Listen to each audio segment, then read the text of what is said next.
It's a humanitarian disaster. Iran is really in need of help. People of Iran really need help, and unfortunately, the global attention to the matter has been limited, and those on the ground have not really been prepared for this situation. So they have not been capable of addressing the problem properly. Iran has not experienced something of this magnitude for a long time. At least it's unprecedented in my lifetime, and for that reason, it's really helped to. It's really hard to help the people.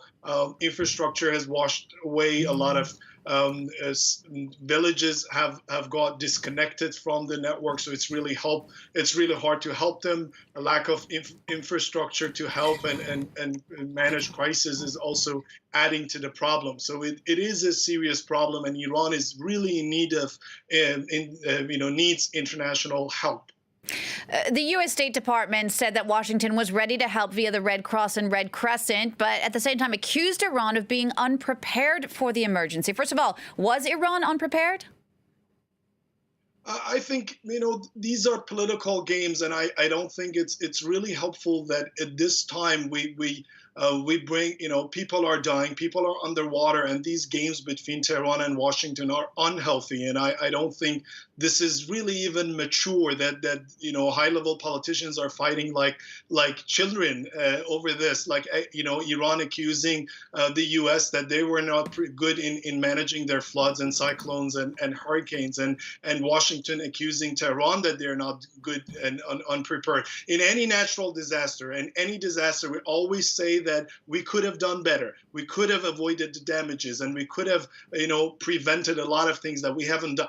But right now, it doesn't matter. What matters is like people's health and people's lives, and this is something that we need to concentrate. Tehran and Washington have plenty of time to fight with each other as the last 40 years.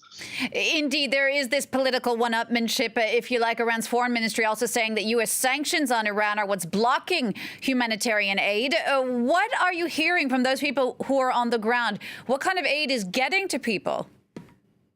I mean, so there are some aids like food, blankets, tents, and water, and all these things that you can always in these times become handy, plus money and all sorts of things. But it's also the issue of equipment, right? So right now Iran cannot immediately buy the helicopters it needs, or I don't know, any sort of equipment that they need to use at this point, including pumps and whatever they need to help the people build the infrastructure back, connect the pipes and electricity and so on. So it might be able to, we might be able to help people with any sort of goods, which kind of help them live like human beings, but we can't really give them the life that they deserve, and that takes a long time. Iran definitely has been affected by sanctions, whether they want to deny it or not, and the Iranian people and the poor are the ones who are suffering the most.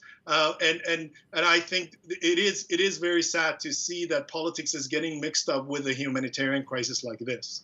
Kaveh Madani, thanks so much for taking the time to speak to us. You are the former deputy head of Iran's Department of Environment and ex-VP of the UN Environmental Assembly Bureau. Thank you so much.